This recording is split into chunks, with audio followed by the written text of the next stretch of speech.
There was a young man named Elias who lived in a town where people measured life by routine. They woke at the same hour, walked the same streets, dreamed the same small dreams if they dreamed at all. Elias was different, not because he was brave, not because he was special, but because he felt an ache he could not explain.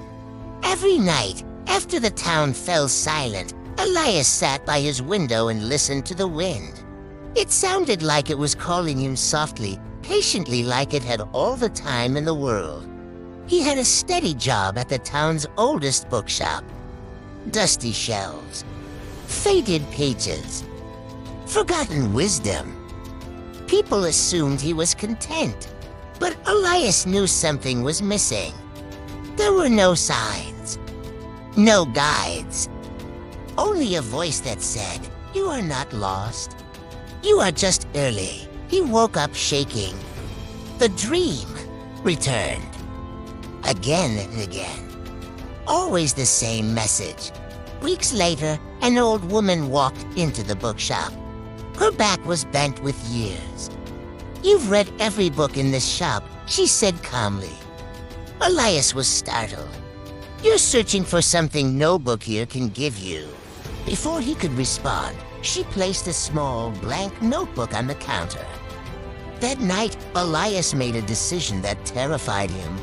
He closed the bookshop door for the last time and stepped onto the road beyond the town without a plan, without certainty, without permission. The journey begins. The road was unforgiving. There were days Elias walked under scorching sun with doubt pressing heavier than his backpack. Nights where hunger gnawed at him, and fear whispered that he had made a terrible mistake. More than once, he nearly turned back.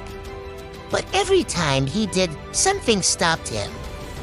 A stranger who offered bread, a sunrise that felt like a promise, a quiet strength he didn't know he had. But dreams are dangerous. They make you restless, Elias asked.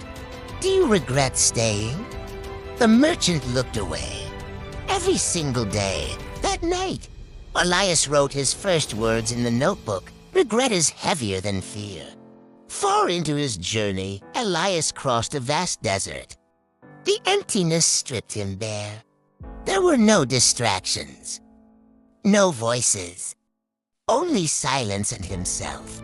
That's where the doubt grew loudest. "Who do you think you are?" The voice inside him sneered. "Why should you find meaning?" One evening, exhausted and ready to give up, Elias collapsed beside a dying fire. He whispered into the darkness, "If this road has a purpose, show me." The wind answered not with words, but with direction. At dawn, he noticed something he had missed the night before, a narrow path, carved into the sand, almost invisible unless you were looking for it. It reveals itself to those who listen. Years passed. Elias grew wiser, quieter, stronger. Laughter and movement. It was breathtaking. And yet, something felt familiar.